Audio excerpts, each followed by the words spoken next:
আসসালামু আলাইকুম, কেমন আছেন সবাই? আসলে ভাবছিলাম যে আজকাল আমার এই ভিডিওটা আসলে প্রস্তুত করা লাগবে না বা তৈরি করা লাগবে না, কিন্তু আমাদের গভর্নর সাহেব যা শুরু করছেন, যে ধরনের কথাবার্তা বলা শুরু করছেন, আসলে সেই পরিপ্রেক্ষিতে আজকের এই ভিডিওটা তৈরি না করে পারলাম না।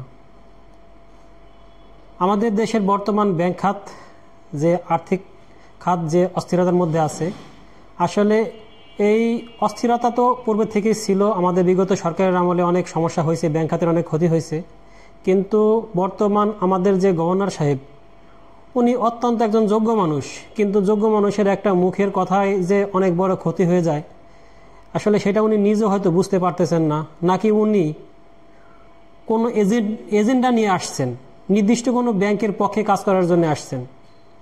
উনি প্রতিনিয়তই কিছু ব্যাংক নিয়ে উল্টাপাল্টা কথা বলা শুরু করছেন এবং বলতেছেন। তাতে কি হচ্ছে, আমাদের গ্রাহকদের মাঝে আতঙ্কের সৃষ্টি হচ্ছে।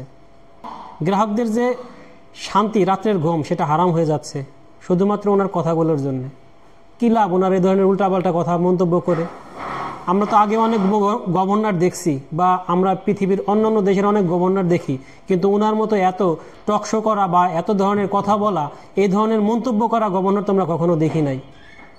গভর্নর সাহেব, আপনাকেই বলছি, আপনি হচ্ছেন ব্যাংকের মাথা। আপনি যদি আজে বাজে মন্তব্য করেন, তাহলে গ্রাহকরা কার কাছে যাবে? সাধারণ গ্রাহকরা কি করবে? তারা তো আতঙ্কিত হবেই। তাদের তো কষ্টের সম্পদ, কষ্টের অর্জিত টাকা তারা ব্যাংকে রাখছে। এই ব্যাংকগুলো খারাপ হওয়ার পেছনে তো শুধু গ্রাহকদের কোনো দোষ নাই। দোষে তো যদি পড়ে, তাহলে আপনার ব্যাংক, বাংলাদেশ ব্যাংক কত দায়ী আছে। কারণ একটা জিনিস দেখেন, যে এখন কারা এই কষ্টটা ভোগ করছে? কারা? ব্যাংকের যারা অফিসার আছে তারা ভোগ করছে, গ্রাহকদের গালিগালাজ শুনছে, প্রতিনিয়ত লাঞ্ছিত হচ্ছে। আর গ্রাহক যারা বিভিন্ন প্রয়োজনে, তাদের ইমার্জেন্সিতে তারা টাকাগুলো তুলতে পারছে না, এই যে ব্যাংকগুলো বর্তমানে সমস্যাগ্রস্ত সেখান থেকে। তাহলে এই দোষটা কার? এই গ্রাহকের নাকি এই ব্যাংকগুলোর? বড় বড় যত দুর্নীতি হয়েছে ব্যাংক খাতের, তা কি বাংলাদেশ ব্যাংক এড়াতে পারে? তাহলে বাংলাদেশ ব্যাংকের যারা জড়িত, তাদের কোথায় শাস্তি হচ্ছে? শাস্তি তো হচ্ছে না, শাস্তি তো পাচ্ছে সাধারণ গ্রাহক আর যারা ফ্রন্ট লেভেলে কর্মচারী আছে ব্যাংকের, তারা। তাহলে এই দোষ শুধু আপনি ব্যাংকেরই দিচ্ছেন। প্রতিনিয়তই আজকে এক কথা বলছেন, কালকে এক কথা বলছেন, সকালে এক কথা বলছেন, বিকালে এক কথা বলছেন। আপনার মতো গভর্নরের মুখ দিয়ে তো প্রতিদিন প্রতিরকম বিভিন্ন ধরনের কথা মানায় না। আপনি একটা কথা বলবেন, সেই কথাই অবিচল থাকবেন। আপনি তো ব্যাংক খাত ঠিক করার জন্য আসছেন, আপনি তো ঠিক না করে উল্টা আরও ব্যাংক খাতের মধ্যে, আর্থিক খাতের মধ্যে অস্থিরতা তৈরি করছেন। তো কেন এটা করে আপনার লাভ কি? নাকি আপনি কোনো লাভের জন্য এগুলো করছেন?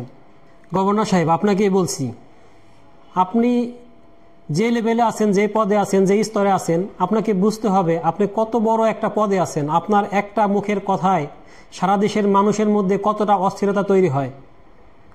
আপনি কিছুদিন আগে এক ধরনের কথা বলছেন, একবার বলছেন ব্যাংক দেউলিয়া হয়ে যাচ্ছে, আবার দুদিন পরে বলছেন যে কোনো ব্যাংকই বন্ধ হবে না, আবার কিছুদিন পরে বলছেন আমরা ব্যাংককে সহযোগিতা করতেছি ঠিক হওয়ার জন্য, আবার বলছেন কয়েক বছর সময় লাগবে। কেন এই ধরনের কথা আপনি কেন বলছেন? এগুলো বলে লাভ কি? এগুলো তো মানুষ বিভ্রান্ত হয় আপনার কথায়। এতে বিভ্রান্ত হয়ে মানুষ ছোটাছুটি করছে ব্যাংক থেকে ব্যাংকে, আর এক ব্যাংক থেকে আরেক ব্যাংকে, এবং যে ব্যাংকগুলো একটু দুর্দশাগ্রস্ত আছে, সেই ব্যাংকগুলোর উপর আরও বেশি চাপ সৃষ্টি হচ্ছে। তারা কই একটু গোছাই নেবে, আপনি দুদিন পর পর এমন একটা কথা বলেন, তাদের উপর আরও বেশি চাপ সৃষ্টি হয়ে যায়, মানুষের ঘুম আরও হারাম হয়ে যায়। আপনার এই কথাগুলোর জন্য আমাদের বিদেশ থেকে রেমিটেন্স আসা আমাদের ভাইয়েরা ভয় পাচ্ছে, আতঙ্কিত হচ্ছে। ব্যবসা বাণিজ্য মানুষের আতঙ্কিত হচ্ছে, মানুষ ভয় পাচ্ছে, টাকা ঠিকমতো ব্যাংকে রাখতে পারছে না। মানুষ এখন ঘরে টাকা রাখবে, দেশের বর্তমান আইনশৃঙ্খলা পরিস্থিতি যা, তাতে কি হচ্ছে, মানুষ ঘরেও টাকা রাখার শান্তি পাচ্ছে না বা ভয় পাচ্ছে। তাহলে মানুষ টাকা কোথায় রাখবে? ব্যাংকে যদি না রাখতে পারে, তাহলে আপনি আপনার এই ধরনের কথাবার্তাগুলো বন্ধ রাখেন, একটু বন্ধ রাখেন আল্লাহর হস্তে। আপনি যদি ব্যাংকের ভালো চান, দেশের মানুষের ভালো চান, ভালোর জন্য এসে থাকেন, তাহলে আপনি সেভাবে চিন্তা করেন, চিন্তা করে একটা ডিসিশন নিয়ে বাস্তবায়ন করেন। চুপচাপ আর্থিক খাত নিয়ে তো এত কথা বলা, টকশো করার মতো কিছু না, জায়গা না। কারণ এখানে যত আপনি কথা বলবেন, যত বেশি মন্তব্য করবেন, মানুষের মধ্যে আতঙ্ক তত বেশি ছড়াবে। তাহলে মানুষের আতঙ্ক কেন আপনি সৃষ্টি করছেন? আপনার কাছে অনুরোধ, আপনি মানুষের আতঙ্ক সৃষ্টি করার মতো কথা বলবেন না। আপনি মানুষকে আশ্বস্ত করার কথা বলেন, একটা আশ্বস্ত করার কথা বলেন, তারপরে আপনি যে ডিসিশন নেন, সময় নিয়ে সেইটা সেইভাবে ইমপ্লিমেন্টেশন করে মানুষকে আপনি একটা সিদ্ধান্ত জানান যে হ্যাঁ, বা সিদ্ধান্ত বাস্তবায়ন করেন। তা না আপনি কোনো সিদ্ধান্তই নিলেন না, আপনি কিছুই করলেন না, কিন্তু আপনি বিভিন্ন ধরনের মন্তব্য করে গেলেন। এতে লাভ কি? এতে লাভ হয়তো কয়েক ব্যাংক যারা এখন এর সুবিধা পাচ্ছে আপনার এই কথা থেকে। আর বাদবাকি যে ব্যাংকগুলো যারা একটু সমস্যায় আছে তারা আরও বেশি সমস্যার ভিতরে পতিত হচ্ছে। এই তো বর্তমান অবস্থা। প্রিয় গভর্নর সাহেব, আপনাকে বলছি, আপনি আপনার এই ধরনের কথাবার্তা বন্ধ করেন, বন্ধ করেন, বন্ধ করেন এবং আমাদের মতো সাধারণ মানুষদের আর আতঙ্কিত করবেন না। আপনি আতঙ্কিত করে আপনার লাভ নেই। আর যদি লাভ থাকে তাহলে বুঝবো আপনি নিশ্চয়ই কোনো এজেন্ডা নিয়ে আসছেন, কোনো ব্যাংকের প্রতিনিধি হিসেবে তার ভালো করার জন্য আসছেন, সব ব্যাংকের জন্য আপনি আসেন নাই। এই হলো আজকে আপনার কাছে আমার আবেদন সাধারণ মানুষের তরফ থেকে। তাই সর্বশেষ আমি বলতে চাই, আমাদের এই ব্যাংক খাত নিয়ে আগের সরকার লুটপাট করে সব ফাঁকা করে দিয়ে গেছে, কিন্তু বর্তমান যে গভর্নর সাহেব তিনি কিন্তু চেষ্টা করছেন ভালো করার জন্য, কিন্তু তার মুখের কথাগুলো এলোমেলো।